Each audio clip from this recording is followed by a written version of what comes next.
Wah itu Itu gimana? Banjir kan kemarin di Serpong itu Pak Wakil sempat di demo juga gitu. Ya artinya kan warga ngerasa, aduh ini gimana sih Pemkot Tangsel? Nah, rencana jangka panjang, jangka pendek, jangka menengahnya Pemkot Tangsel nih Iya. untuk mengurangi Banjir ya, banjir itu sudah terjadi sejak lama lah. Sejak Bu Airin awal saya menjadi wakil bersama dengan itu 113 titik banjir loh, Iya. yang ada di Tangerang Itu Selatan, yang mengepung Tangerang iya, Selatan. itu jumlah atau rumah penduduk belum sebanyak sekarang tuh, Pak. Oh, iya, Iya. tapi kita terus sekarang itu sebetulnya udah tinggal berapa ya? Tinggal puluhan lah, Iya, Pak. tinggal puluhan titik banjir. Kita sudah membangun bibir sungainya ditinggiin sampai ada yang tergantung lokasi, ada yang 1 meter, ada yang 1,5 meter. Kita bikin long storage kayak di Pondok Aren di jalan itu. Kita bikin drainase, udah kita gali lagi, kita ya bersihkan dan sebagainya.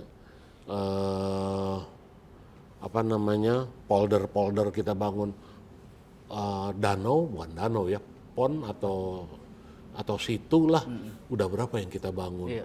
Jadi sekarang ini sifat banjir Tangerang Selatan ini, yang pertama curah hujannya memang sudah di atas 100 milimeter, tinggi sekali. Normalnya itu di bawah 50 sebetulnya, ini sudah di atas 50. Yang kedua, kendati demikian, pada banyak lokasi itu sudah hitungan jam surut. Iya. Hitungan jam sudah surut. Pada beberapa sifat banjir yang lain di kita di Tangerang Selatan meluap dari kali, meluap ke jalan karena daya tampung airnya memang sudah. Kita akhirnya bikin pompa seperti di Maharta, kita masukkan kembali ke aliran kali itu dan kita buang dan sebagainya. Kalau dari sisi anggaran, saya mungkin sudah 100 miliar kali ya dalam kurun waktu sejak periode pertama itu kita bangun khusus untuk penanganan banjir di Tangerang Selatan. Ya masih akan terjadi lagi. Cuma genangan air juga dibilang banjir gitu loh. Banjir ya memang banjir ya gitu Iya, kan. iya. Ya kita akan terus, ini nggak akan berhenti. Saya akan terus menangani banjir. Saya sudah minta ke Dinas PU untuk bikin apa namanya di tengah jalan itu tempat tampungan air gitu loh. Kalau dulu kan apa Jak, yang ininya kecil, dulu kan diameternya kecil. Saya minta itu diperbesar ya. Kalau semeja ini berapa ya? Tutup pakai besi, kemudian nanti airnya menyerap ke dalam tanah. Ke dalam gitu ya. Dalam tanah saya juga harus menyeimbangkan air bawah tanah kita gitu kan, seperti demikian. Makanya kita ketat dalam memberikan perizinan bangunan, building coverage rasionya itu kan di setiap daerah beda-beda nih, yang tinggi intensitasnya tinggi lagi building coverage rasionya, makanya itu juga kita lakukan. Jadi insya Allah nih masih terus, sambil saya melengkapi lagi alat-alat di BPBD, di dinas teknis yang lain gitu kan. Saya juga ingin, tapi bukan banjir aja di Tangerang Selatan ini. Misalnya di daerah Setu itu ada longsor juga. Iya, betul Pak. Itu Sifat paling rawan, tanahnya Pak, yang ya. labil, sifat tanahnya labil. Kita sudah undang BRIN untuk meneliti, ya memang sifat tanahnya labil. Jangka pendek saya pasang bronjong tuh, yang perbatasan Lagun sama kampung sebelah sini itu, kita pasang bronjong. Kemudian jangka panjangnya saya ingin menanam pohonan-pohonan yang punya akar Kuat. Ya, kuat ke bawah. Ini juga PR saya. Saya akan terus meluncurkan program dan anggaran untuk sambil standby setiap saat teman-teman penanggulangan banjir kita. Saya sudah punya relawan penanganan banjir itu lebih dari 500 orang di seluruh kecamatan. Banyak deh yang kita lakukan, tapi memang ya udah begitu deh. Meskipun kadang warga nyinyir juga ya Pak ya? Ya udah saya terima aja udah. Tapi harus dicatat juga, kalau di Bogor, kalau pintu air Batu Belah, kalau pintu air Katulampa dibuka, PR buat Jakarta sudah dan sekitar. PR buat kita. Ini saya diwanti-wanti sama kavaleri, Pak banjir jangan sampai masuk ke batalion kami Arhanud karena ada gudang peluru dan sebagainya. Ya, saya terima aja masyarakat nyinyir, mengkritik saya habis-habisan, Iya. tapi terus saya lakukan penanganan-penanganan di lapangan seperti itu sih Mas Eko. Transportasi, Pak. Iya, iya, iya, iya. Karena itu yang tadi kan banjir Iya. berhubungan dengan Iya. ini publik ya. Nah sekarang transportasi ya. Harapannya mungkin akan ada terintegrasi susah ya di Alam Sutera itu kan Pak. Iya, Blok iya. M. Nah Itu. akan seperti apa Pak pengembangan transportasi? Ya sebetulnya nggak bisa ini ya Pak, agak kompleks ya. Iya, memang betul. Kompleks. Tapi di perencanaan Iya. Pemkot Tangsel gimana? Ada dua hal besar. Yang pertama, pada waktu kampanye saya mempunyai konsep melanjutkan transportasi berbasiskan rel. Ya. Kemudian yang kedua, di RT RW kita juga memang sudah ada sistem transportasi terintegrasi. Bukan saja dengan ke DKI Jakarta, tapi juga dengan daerah-daerah yang lainnya sekitar Tangerang Selatan. Saya sudah melakukan pembicaraan dengan Pak Gubernur DKI Jakarta yang hasilnya antara lain selain Trans Jabodetabek ke arah Ciputat, dari Pasar Jumat ke Ciputat, sekarang ditambah lagi dengan Jakarta ke Alam Sutera, Blok M. Jumlah bisnya disesuaikan dengan kebutuhan. Kalau perlu ditambah akan ditambah oleh Pak Gubernur DKI Jakarta. Nah, yang paling menggembirakan adalah MRT. Oke. MRT kita ini sekarang ini mendapatkan peluang untuk dibangun. Jadi dari Pasar Jumat itu yang tiangnya sudah hadir, kalau dulu sepenuhnya akan dibangun oleh Kementerian Perhubungan, berubah konsep lagi oleh pihak ketiga. Nah sekarang ini kayaknya ada penggabungan antara sektor privat dengan pemerintah kota, bahkan Pak Gubernur DKI juga bisa memberikan bantuan pembangunannya untuk pembangunan MRT kita. Jadi yang sekarang masih dalam diskusi intens itu trasenya. Trasenya dari Pasar Jumat, dulu usulan kita dulu itu dari Pasar Jumat terus menyusuri Jalan Raya Ciputat Raya itu, belok di Gaplek, Pamulang, kemudian ke Universitas Pamulang, belok kiri langsung ke Puspitek belok kanan, Makam Pahlawan, Taman Kota 1, Rawabuntu, langsung ke bandara. Itu kurang lebih 30 lebih lah kilometer ya. Nah sekarang ada alternatif baru yang sedang dalam kajian itu. Jadi yang pertama adalah PT MRT-nya yang akan menjadi inisiator untuk pengembangan sistem MRT kita. Pemerintah DKI akan banyak terlibat, bahkan sekarang dapat support juga dari sektor swasta di Tangerang Selatan ini. Tinggal nanti titik trasenya nih yang lagi intens didiskusikan. Intinya adalah kalau menggunakan tanah yang harus dibebaskan oleh pemerintah Kota Tangerang Selatan, kami kapasitas fiskalnya terbatas. Makanya mudah-mudahan bagian terbesar dari lahan yang digunakan untuk tiang-tiang MRT tadi itu dia punyanya pihak pengembang yang merupakan jadi konsesi mereka dan seterusnya, dan itu bisnisnya deh dengan PT MRT yang akan mendevelop itu. Tapi belakangan saya juga mendapatkan tawaran lagi Skytrain dari Ditjen Perkeretaapian ya.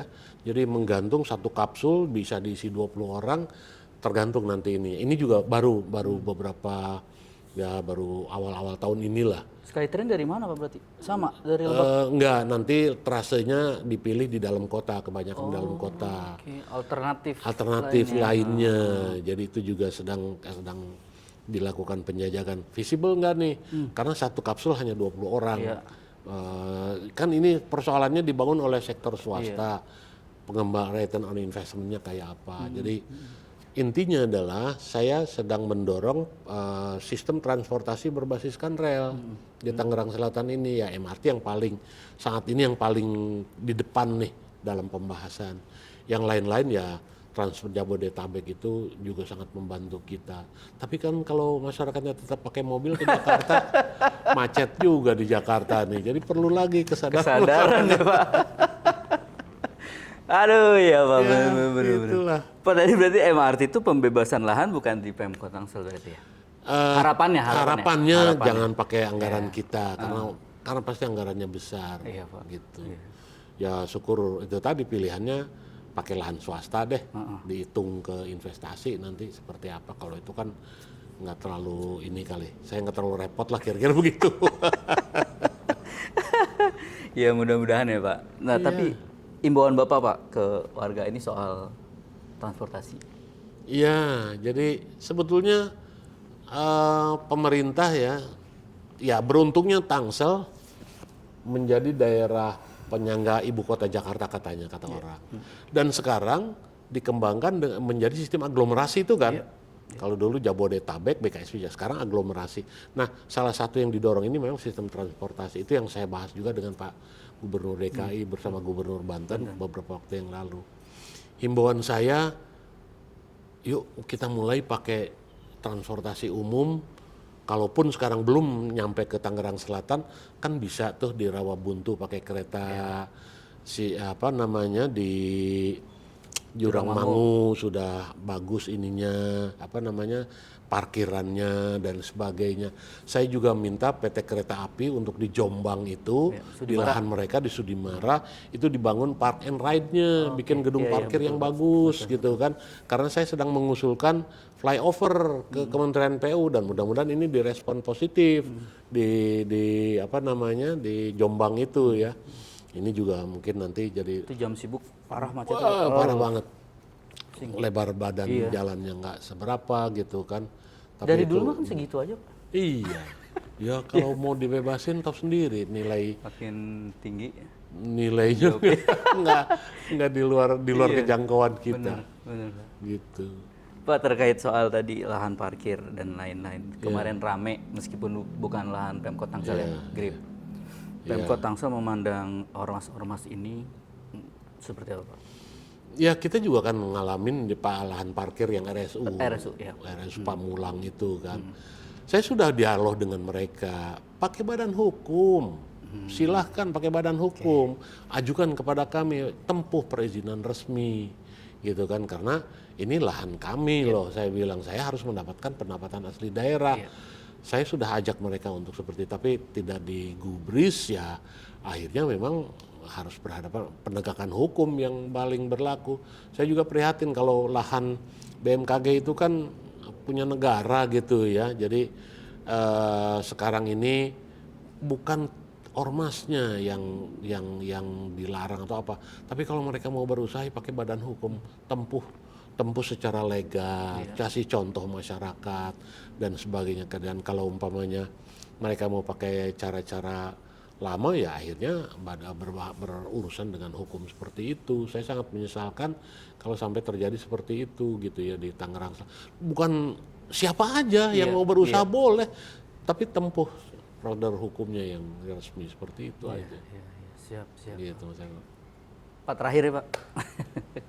Terakhir pendidikan yang nggak kalah penting ya. Iya. Artinya kan harus ada Pendidikan. penyesuaian gitu dan kemarin ada keputusan MK Iya. sekolah swasta gratis. Aduh repot benar ini sekolah swasta gratis. Iya.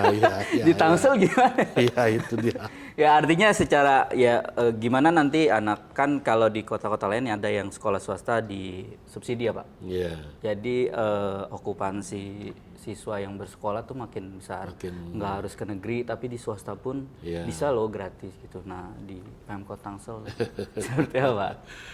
Ya sebelum MK itu sejak tahun 2022 saya sudah mengambil kebijakan untuk yang di Tangsel ya. Jadi yang kan saya mendapat banyakkan keluhan bisa diterima di SMP negeri. Betul Pak. Karena memang rasionya juga nggak sebanding 157 SD negeri, SMP negeri hanya 24, nggak akan sebanding. Jadi saya kasih solusi sejak tahun 2022 itu diterima di SMP swasta, nggak keterima di negeri, keterima di SMP swasta, itu biaya personalnya kita yang bayar. Oke.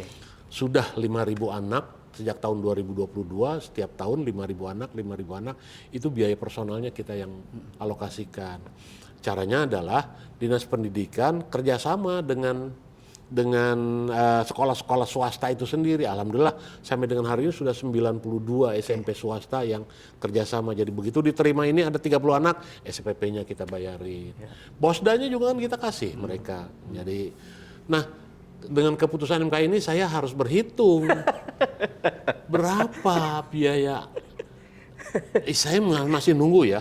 Saya masih menunggu follow up dari keputusan MK itu. Nanti kata Mendagri apa, kata Kementerian Dikdasmen apa seterusnya.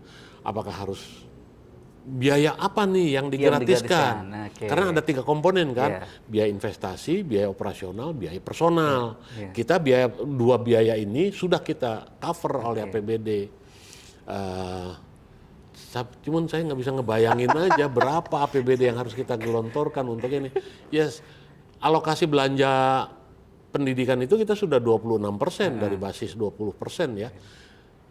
Ya kalau memang harus ditanggung oleh APBD, kan di Tangsel ini banyak yang bayarannya levelnya sekolah swasta beda-beda ya Pak ya kira-kira gitu ya. Ada yang 3 juta sebulan bayarannya, ada yang ya begitu deh gitu di Tangsel mah.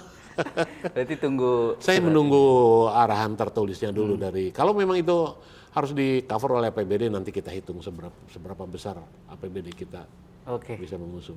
Siap Pak Wali. Iya. Terima kasih banyak Pak Wali atas waktunya. Siap Mas Eko. Ya Sobat WK, Sobat Tribun Tangerang, demikian obrolan kita bersama Pak Benyamin Daphni, Wali Kota Tangsel. Sampai bertemu dengan narasumber lain. Wassalamualaikum warahmatullahi wabarakatuh. Waalaikumsalam. WK tuh Warta Kota. Warta Kota. Download Tribun X sekarang. Menghadirkan lokal menjadi Indonesia.